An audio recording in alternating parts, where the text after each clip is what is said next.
Hello, friends. Welcome to Elemental Connections, where we're giving voice to the unseen realms of nature. And today we have Camilla Blossom Bishop with us. Welcome, Camilla. Thank you. I'm so excited to have you here. I connected with you back in September via Instagram. I'd seen your account and went on your website and had a little read and was just felt really inspired to get in contact and see if you wanted to be interviewed so that you could share some of your wealth of knowledge. So it would be really great if you could just share a little bit about who you are and what you do. I'd love to. Thank you so much for having me. I just feel like it's such an honor and blessing what you're doing to bring all of us together like kin, so we can really support and love and connect with each other and everyone out there, and and start waking up more to our soul remembering. So my work has spanned really 30 years and began like in the plant realm, working with the spirit of plants and making flower essences, really working a lot with the devas. And as I did that in Oregon, I started connecting a lot with the spirits of land and the elementals. I was on the Columbia River and just started having a lot of experiences with different beings of the water, the fire, the earth, the dragons, fairies, gnomes, meeting a mermaid. And Wow. so just my journey and this magic that's come into my life has kind of informed the work that I do. And so I've done a lot of healing work with subtle energy healing and that magic, bringing that in for people. I'm teaching a lot of people how to work with flower essences, apprenticing with that, and then doing a lot of, it seems like a lot of people are drawn to me as a soul midwife, where I'm really helping people birth into whatever's new for them. And I feel on some level what I'm called to now is like the land alchemy of really bringing the plants, the magic of the earth, the fairy realms, the ancestors I work a lot with, the grandmothers, and all these different ways, and blending that to really learn for all of us how to like birth the new earth. And so my work now is, working with people healing, but also moving into teaching more workshops. And I've got a retreat coming up. I'm on the big island of Hawaii, which I can talk about a little bit too. So there's just this path that I weave in my life that brings me through to what is here in the moment. I guess like being a way shower. The elementals have been really a common theme. And I realized that, especially being on the big island, because this island like has the volcanoes, like I got to go and see and stand on like the hot lava and that fiery energy and give offerings to Pele, and the fire lit up more. And there was just something like really, this is core elemental energy. Like this is the dragons. This is like the birthing, and really getting in touch with her and being on this island is so transforming, because it's tapping into like my own like really core creation energy that we all have. And so that rebirthing, and then I guess recognizing elementally, like I work with all these different elementals and the elements, but really to me why it feels so important and so core is like it's the beginning source of everything. It's like that is what creates everything. It creates us, it creates the planet, it creates like if we start there, like that's how we can really work to create a new earth too, which is what we're doing. Oh, that's so, yeah. And even just this call, like us being all together. I was talking to a friend about it, and it's really coming through that as we talk and connect and be together, like our energies merge and come together with all the elementals and entourages we all have. And then that's what creates the new codes of light. and that's what creates the new earth. Like we are, and the earth is. And there's something about those words too, I kept getting, like new fields of energy. You know, yeah, we're doing this massive clearing and healing and, you know, our land and ourselves, and, you know, you can see it all around us. It's a mess, right?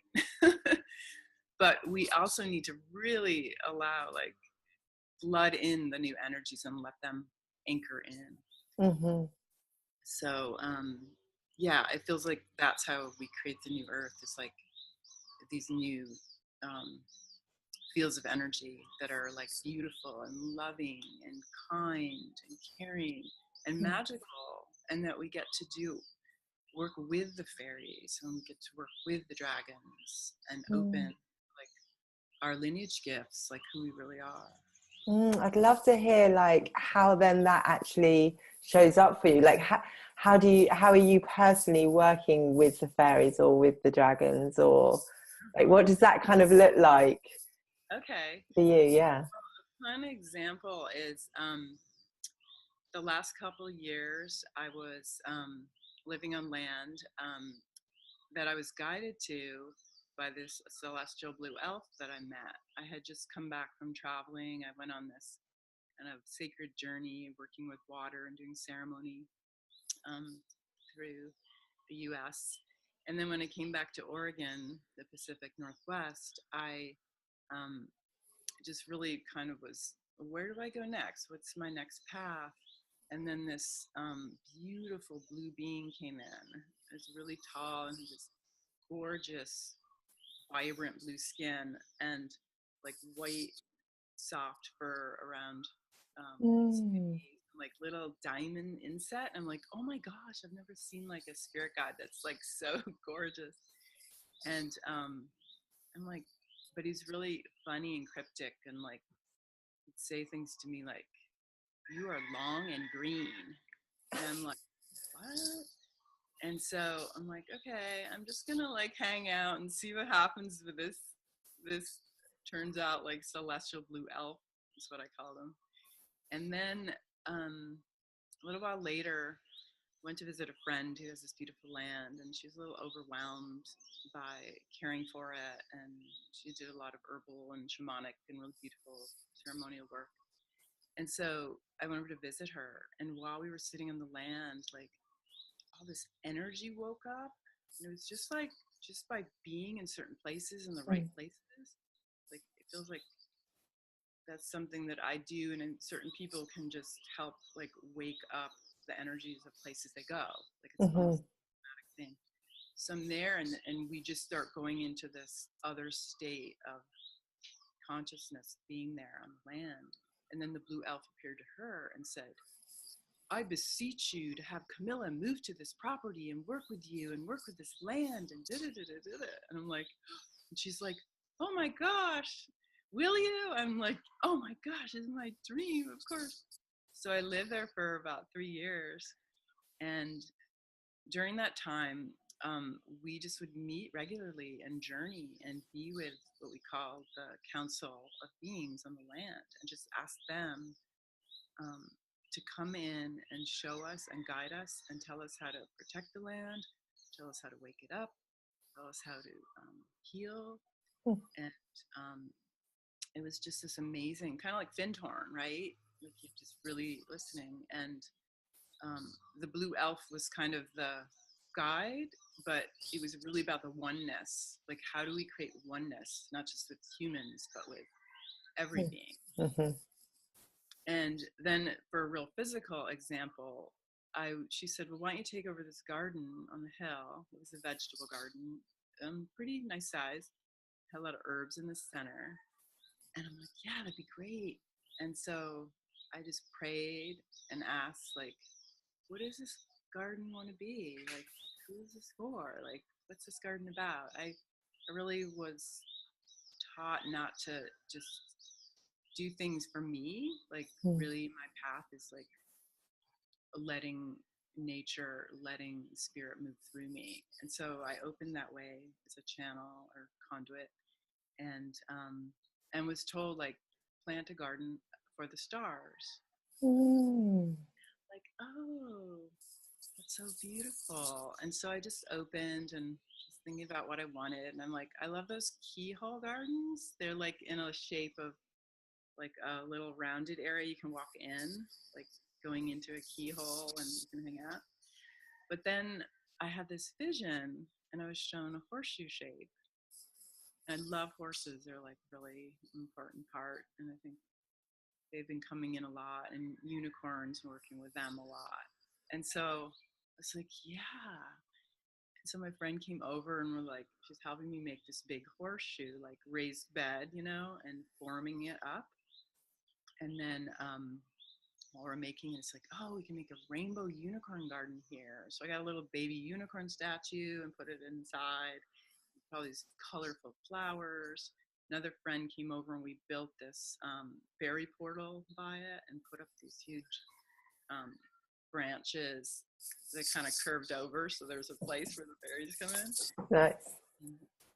And it was like really magical. And then they're like, oh yeah, and we want some more of those horseshoes.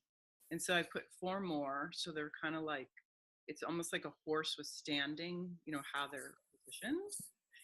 And then I was like, oh, it's kind of like there was a horse, and then as it goes through ascension, it becomes white, and then it becomes a unicorn. That's kind of its evolutionary path.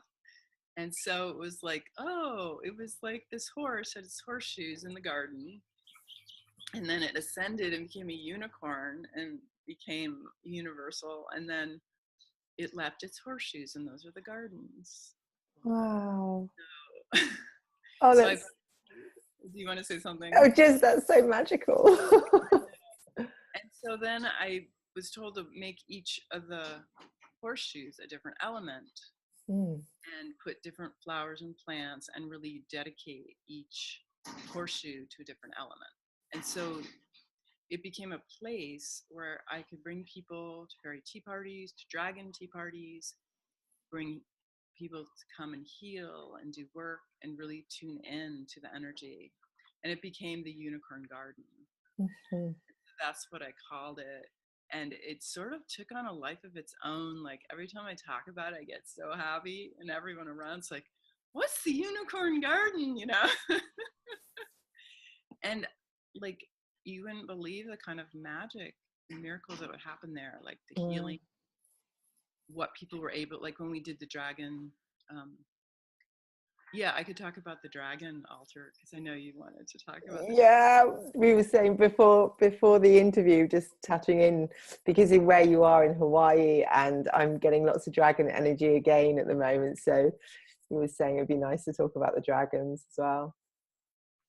Okay. Yeah, that'd be great. Yeah, just let it flow.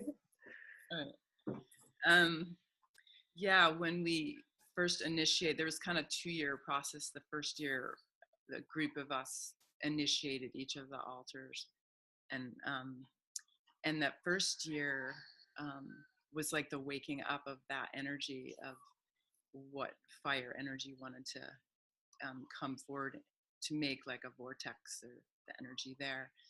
And I collected all these offerings, and so it was really interesting because when we all got together, it was just like, oh my gosh, they're so hungry.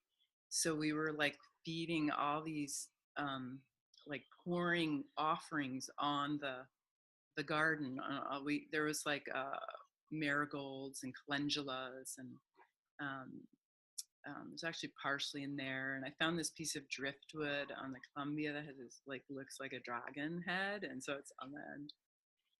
And what came through after we were done was like this white dragon, and she was like a mother dragon, and I kept seeing her like licking everything, like her huge tongue.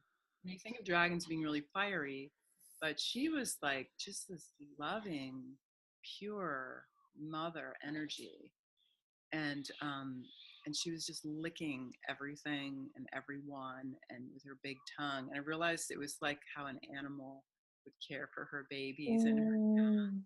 You know, she licks them and cleans them and cares for them.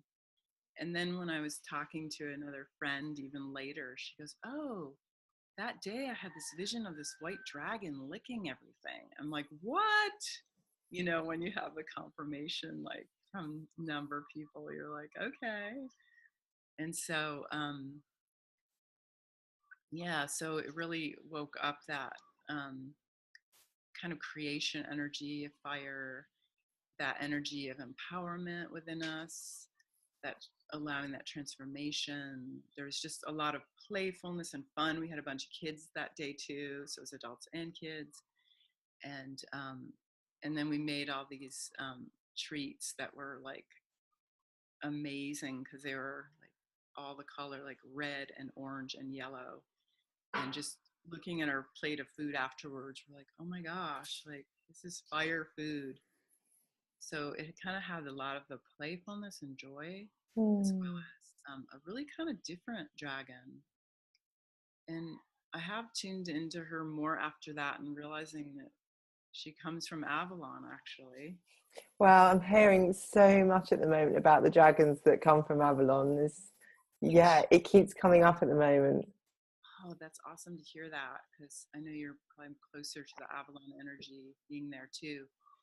Um, yeah, so it just felt like there's something about the return, like the Avalon dragon energy returning, and also understanding. And then here on the island, you know, we have this volcanic fire energy, and with Pele being that creation mother and grandmother.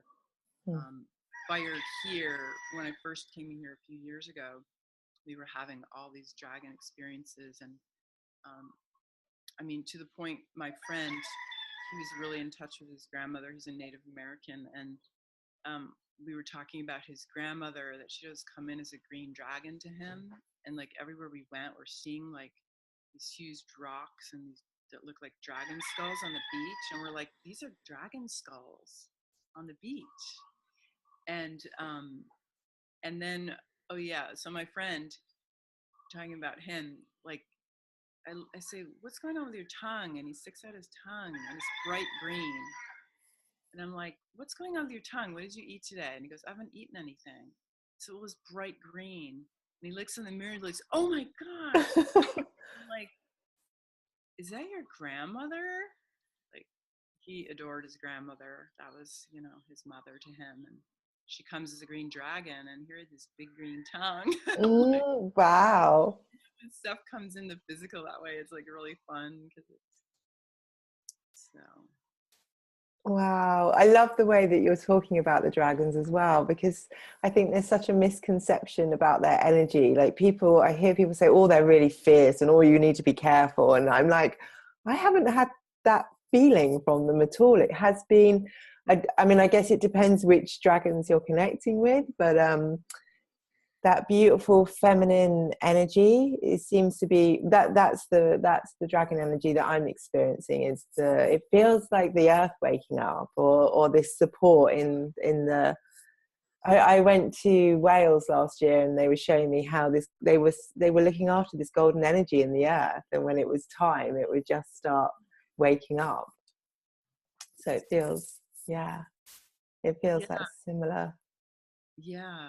And I've worked with a lot of different, it's interesting, the first time they came to me was I was going through a kind of difficult relationship ending. And I woke up in the morning, and there was like a dragon with me, this massive dragon. He's like my personal guardian dragon. And it was like so loving and caring. Yet why it came in was like, I needed to know I was very strong. And the dragon was like showing itself so huge, like to kind of show me like, hey, like you got this, you're like really huge and powerful, and yeah, empowered, I think. But we can be empowered in a very feminine, gentle way, you know, like that needs empowerment as much as that really is, right? When you think about empowerment, we think of like strength and the masculine, but really power is, that's not the right word definition. The word coming to me right now is embodiment. It's like this real like sense of self, like really strong, clear sense of self, which when you're in that completely aligned space, then you have that inner strength and you have that connection to everything. So there isn't that defensive energy that can come with the strength. Sometimes it can have that more like kind of bravado, like, yeah. Yeah. Yeah, and the other dragons I love to work with that have come in are, well, the ones of the earth, of course, that help work on. I do a lot of earth and land healing and planetary work, and so there's a lot that come in that way. But what I love, and like anyone can do this, is like asked to work with the rainbow dragons of the sun. And there, I just noticed that the ones that were coming from the sun, like they were all different colors of the rainbow. And that they, I mean, that a lot of times dragons do come in that way. Like you really can associate them about their colors, what, how I always look at that because they're so beautiful too, but, but that means something, their colors. But the rainbow ones, like I've had them, with groups, like calling them in and to just ask, to come in and help us. We'll be the human conduits here, the embodiment, and then allow them to come in and do what they need to do. Like there's this place in Portland, which is a whole neighborhood that was built and designed on sacred geometry. So I think I've heard of it. Isn't that cool? So I invited a group, meetup group, to come and meet me there. I thought, well, let's go there and see what happens. And the Rainbow Dragons did come in, and they wanted us to stand in the center of a little park there because it's such a powerful place in that city, and it needed some work, and with some of the ley lines there. And so they just kind of came in and just sort of created, it's almost like they create this medicine wheel circle. There's something that's they're available to help us with whatever. And really good for clearing too and waking things up. Yeah, so when you're working with land clearing, because that's something that you're focusing on at the moment, it's I think I was watching your video earlier about it, supporting people to clear the land or their homes or any area. Are you just, and so yeah, it's interesting because I think it's just part of this process of like helping to wake up the earth and wake us up, is like caring and loving and honoring and making offerings, and having relationships with the land. I mean, I think a lot of people do that, like they love their home, but there's just so much more that needed. And also there's a lot of movement of where we live, right? It's not like living in one place for generations. Especially in the US, it's like so much is migration, and we're new, we don't have our lineage here. And there's also a lot of confusion, even like, well, there's ancestors, of Native American ancestors, and how do I honor that? Like, I'm not from here, and like we came and took over, and like, so part of it is that amending process. Like, how do we really honor places and honor the ancestors, honor spirits, the nature spirits, call back those that have left? Is there like a common thread that runs through all your work that maybe you could share as a kind of like tip for people, just maybe within their own homes or on their land? I mean, what I'm hearing is that is having a relationship and honoring it, and some of the I think there's two things, like making altars and making gardens are like two really beautiful, like grounded things to help, because that was what the blue elf told me. And actually Ellen Tompkins, who you've interviewed, she had this quote in her book, The Silver Wheel, about people would be called to plant these star gardens. Anchoring this energy, and magic would happen there. And I read her book just like 6 months ago, and when I read that, I'm like, oh my gosh, that's the unicorn garden. And really what the blue elf was saying is, you might hear chickens here, but that we are anchoring celestial energies on the land.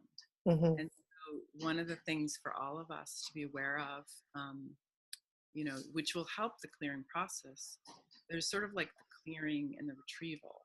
So like there's, and which we're doing inside our bodies and we can do in a relationship with land, is like clearing away what's not needed or just allowing that cleansing, and then calling back the spirits to come and work with you, inviting fairies, I want you to be with me and help me make this garden. Or, you know, celestial ones, come and bring your beautiful, loving energy to inform this land and help. So I'd say intention, of course, is probably the most important thing. And then what I love to do is use the practice of offerings. I know a lot of all traditions do that. And then even just taking some things, let's say you want to connect with the dragons, because they're also on, like here, I was telling you before, there's a dragon here on the land. I'm living on a lettuce farm on the big island of Hawaii, and so there's all these lettuce fields, and there's a dragon in one of the fields. And so often on land, the dragons can be guardians of places too. And so let's say you want to connect with the dragon on your property, your guardian of the land. Just by opening and asking, like, or getting and collecting and offering what you think they might like, and going to a place on the land that draws you, and then really making an offering from your heart, you know, really with that intention. And just even, I like to speak out loud because it just helps me like be stronger with it. By putting it on the earth and saying, I am so grateful to be here. I'm so happy. I really honor this place, and I want to honor everyone that's walked here before, the ancestors. I want to honor the creatures that live here, the people that lived here, those that have impacted the place, visitors, the roosters. It's definitely sunrise where you are. Unseen around, and open that relationship. And I would love to really build a connection with the guardians, the dragons, or whoever. And that's my wish. That's what I would love. So I make this offering with that intention of honoring and doing, and you can even sit for a moment and open and ask for that relationship to open. And then the other way, like, to do that too, which is also another good starting point, is just asking to open to the overlighting deva of the land, or the spirit of the land. You can do that in meditation. And you can do that in your home as well. Yes, exactly. Like the spirit of your home. And just sit in meditation and ask. And even if you don't like feel it or see it, or, you know, you're not sure of your perception of it, just pretend they're there. Imagine they're with you. And you might even start, once you settle into that, you might start feeling like, oh, I'm kind of feeling there's a little energy here, or something's going on, or I'm having this visual of green or something. And then you can just have a conversation, like create a relationship, say, hey, I just moved here, or I'm here, and I want to get to know you. I want to know what you want and need, and how I can take care of you. Because it's really opening that caring relationship with each other, whether it's a home, you know, land, a farm, or anything. So altars are like taking it out of just in our spirit realms and making it more physical and embodied and grounded, and making a place where you can build energy, because you can go there every day or go there when you want and open that energy of that land right there, and put crystals there, you know, put things there to create a space that's sacred for that communication to open. It's really powerful to do that, you know. Anytime we have intention and set it on the earth, ask the spirit, ask the earth, however you do that, it doesn't matter. Everyone's different. That's beautiful. Thank you. That really answers that question fully. Thank Yeah. you. So as you were talking as well, I'm getting a real sense of the fairy energy wanting to come in a little bit as well, but I don't know how. So yeah, I feel like the fairy energy feels to me like quite a contrast to maybe the dragon energy that we were talking about, sort of a finer energy. So I wonder maybe if you could just, yeah, give voice to your experience with them a little bit. That'd be lovely. That's a good question, May, because one of the things I was told, well, actually, a friend about a year ago said, "Do you have some essences?" Because I make flower essences, as I mentioned earlier, and I had a whole business with that, but now I'm still doing them, but just kind of focusing a little different energy. And she was asking for ones to connect with the fairies.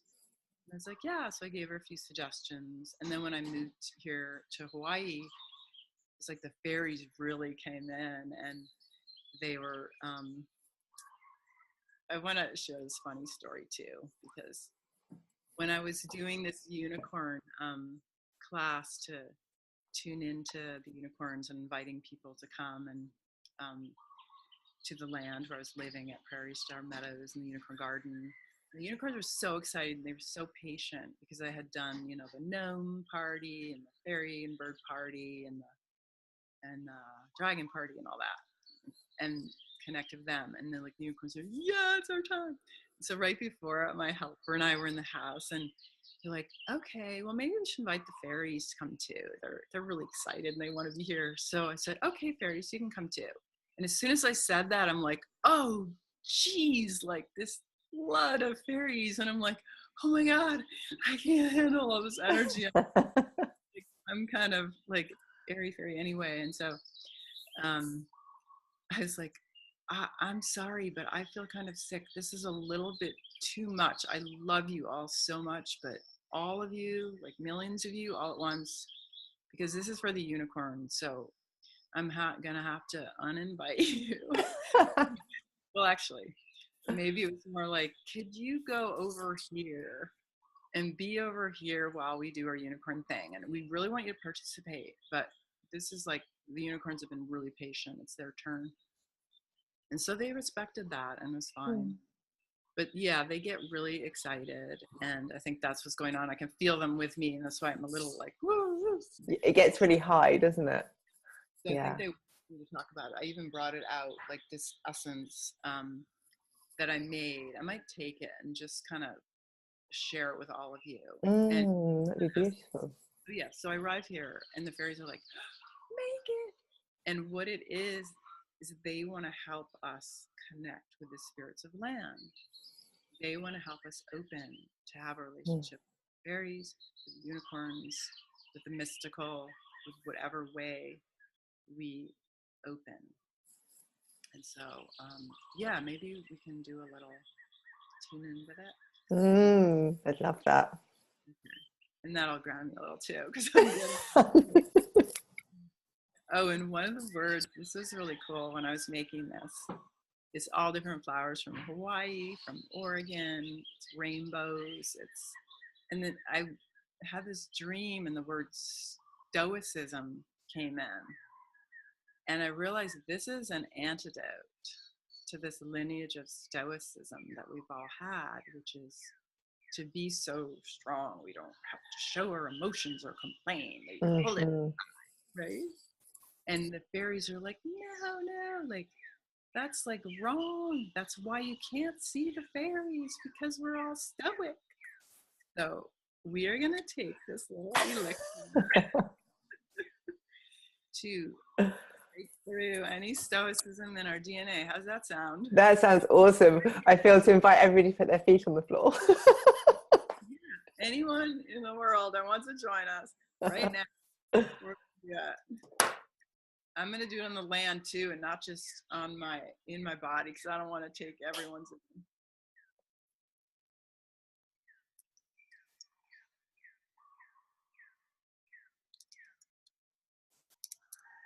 We'll just put some around us.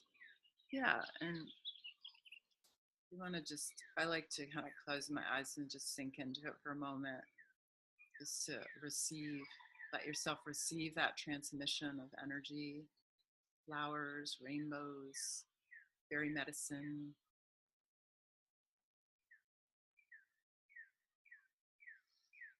And you really wove a lot of patterns and beauty and container for the new energies, for our new perception.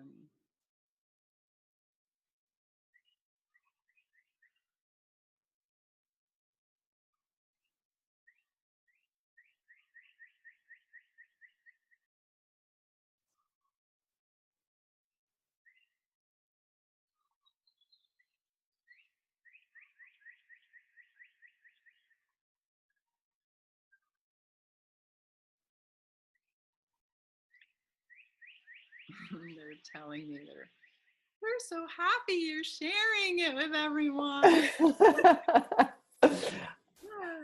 I love the birds in the background as well. It feels really perfect. Yeah, when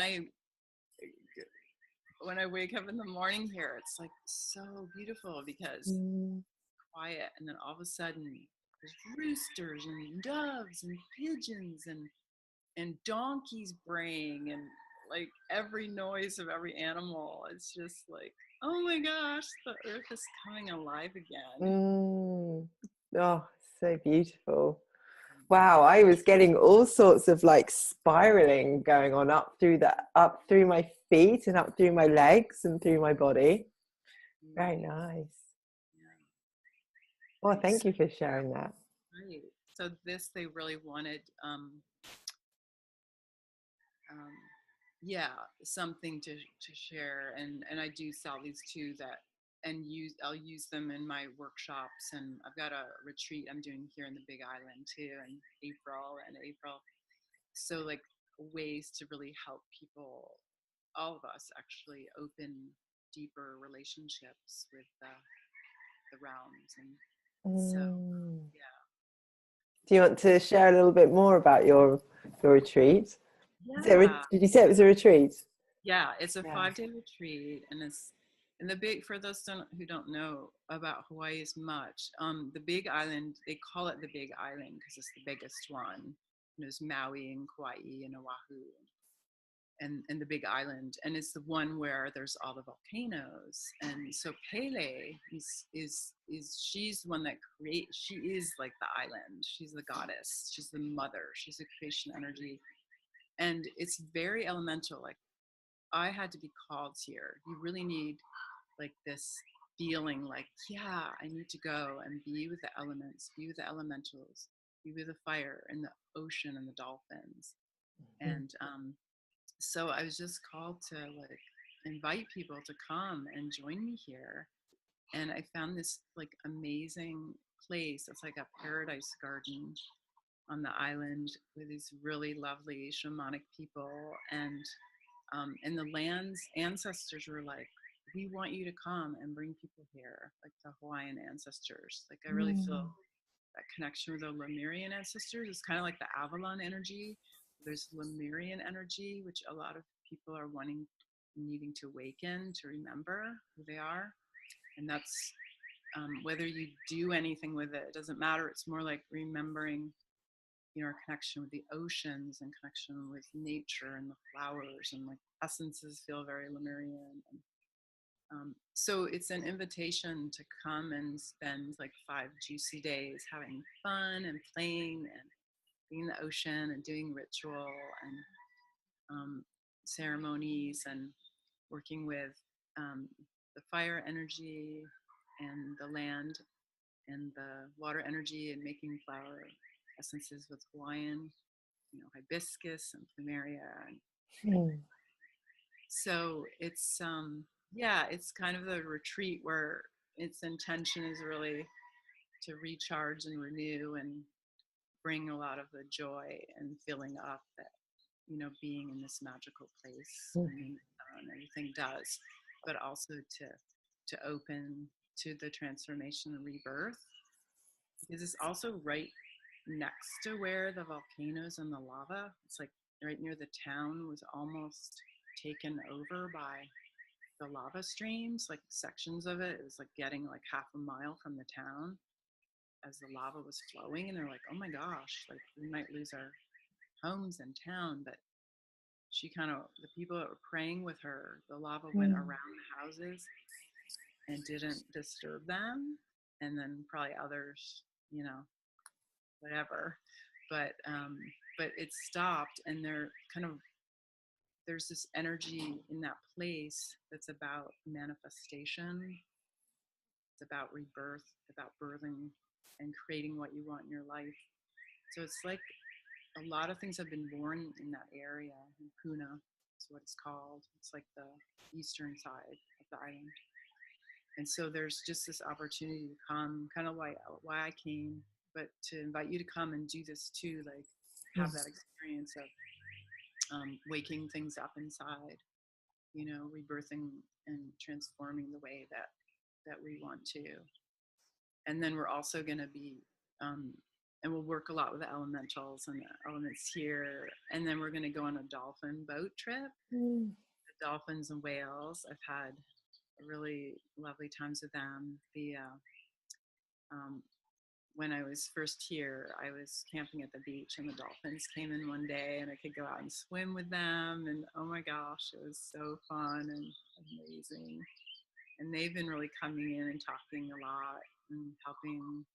Like a lot of these beings, as you know, they really want us to connect so they can help us. You know, like I would do this water ceremony and bring people down the water and do blessings. This is the mermaids and undines were like, yeah, come to the water and bring people to the water. And we'd go and do that, and we'd sing and be at the water. And then I was like, wait a minute, they want us to come down there because they want to heal us. Like we're the ones the most healing. So I think that's part of that call, like the spirits call us to help us. Yeah. And that helps in our reciprocity of caring for the earth and being our true selves. Like that's the gift they receive. Yeah. Oh, that sounds like such a magical retreat. Really, really magical. Oh, I wish I was in the USA. Oh. I know, it's like, well, we were talking earlier that we're bridging the day. Yeah. The morning and you're in the evening, the dusk and dawn, the fairy realms. It's so perfect, isn't it? So we started and you had sunrise and I had sunset at the same time. Feels really magical. Yeah. Oh, so is there any, thank you so much. I've just so enjoyed this conversation, and it feels like quite a rich transmission of quite a lot of energy. That's what I feel. And is there anything that you'd like to finish with? Is there anything else you'd like to share? Yeah, and thank you so much. I'm so grateful for this chance to get to know you more and all of you out there, to connect with all of you in the invisible realm together. I know we are connected in that way. I guess I want to give a message on behalf of the nature spirits and elements, because this is what they always tell me. They really want us to meet them. Like we all have a dragon, and when I was at the dragon altar, like all these dragons of different kinds are flying around me, and they were like, we want to meet our people. You know, so if you haven't met your dragon, just do meditation and ask. And even if you don't get it right away, like keep asking and it'll open. And they're there. Like that's all it takes. Or if you want your unicorn, everyone has a unicorn. Ask to meet your unicorn. If you want to meet your fairy, if you want to meet your gnome, like I've taught a lot of mermaid. I've taught a lot of people. A lot of what I've done is just how to connect. And some say it's like, it can be like, well, that's really me. It's like my inner mermaid. It's like, that's okay if that's how you see it. But that's that's the relationship. And sometimes it helps us have more of a relationship with ourselves by having it even outside. Mm-hmm. Whether you see it like your mermaid guide, like an angel, or your inner mermaid, like they'll heal you and help you, work with you. So, yay. Thank you so much. Oh, you're welcome. Thank you. Many blessings to you. Yeah, And connect, how we got to connect Brighton, England, UK with the Hawaiian Islands of Lemurian. So we're kind of connecting the Avalon with the Lemuria. So yeah, beautiful. I love it too. Oh, I have such a dream to go to Hawaii. So this is like, if you can't do this, well, it's going to happen one day. I know. Yeah. Oh, wonderful. So I will leave links to your website, and where else can people find you? On Instagram? You do a little bit of it? On Instagram, Facebook under Camilla Blossom Bishop. Instagram, I'm not sure what my name's there. It might be that, Camilla Blossom Bishop. My website's camillablossom.com. Yeah. Beautiful. And and feel free if people want to email me too to find out more. There's a lot of stuff on my website about things I do, but I've got some new things. So exciting. Oh, thank you so much. It's been such a pleasure. Thank you. And so thank you to everybody who has watched today, and look forward to seeing you soon. So much love to you. Bye.